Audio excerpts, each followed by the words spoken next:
evening. We've just finished the first cabinet of March, and it's spring and the sun is shining and hasn't been raining for a couple of days. And so the very first item on our agenda was the biodiversity report duty. So it's eventually basically saying how we're working close together with our neighbours in embedding nature in everything we do in terms of our council priorities. And in climate and nature is one of our 4 council priorities. And we've also done things about the Crisis Resilience Fund. And so there was a paper tonight. So the government have introduced a new funding scheme for those most in need, most vulnerable in our society. We've had to work very, very quickly in terms of generating how we're going to respond to this. We haven't got all the details at the moment, and we've been given less money. We need to be saying that. Government have actually given us less money than we had last year. But we are coming together with a framework in terms of how we're going to support our vulnerable people and support them through everything we can in terms of our household support fund. One of the other things we were talking about today was our working together with our communities.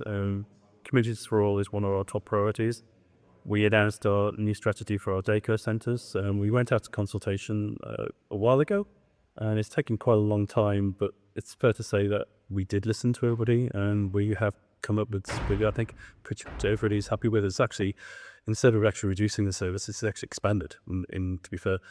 And we've also passed a paper tonight which is talking about working more closely with our towns and parishes. Communities for All is an important item, and it's one of our top council priorities.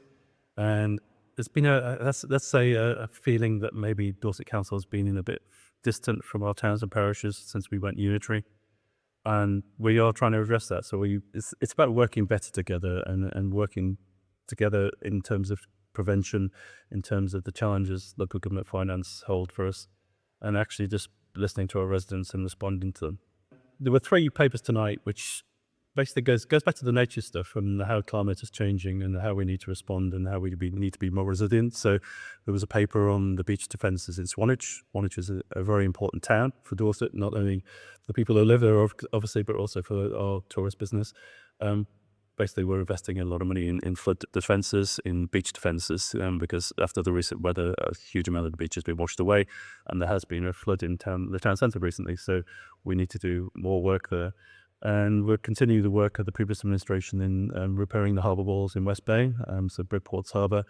One of the walls has completely failed, and we are investing a huge amount of money not only in the walls and supporting the fishing business and the tourist business there, but also looking at improving the buildings we have there for our own staff, which are in dire need of replacement. And another paper was basically working more closely with our neighbours, so in East Devon and BCP. We're going to be joining a flood partnership, basically. It allows us to work more effectively and access more funding. And there's been quite a bit of noise about it, and we're not basically going to sack anybody. Is the story. All our staff will be there. They will be working, doing the same sort of thing, but working in collaboration with our partners in a bigger organisation. So just to allay any fears that we are not doing less, we're actually going to be doing more.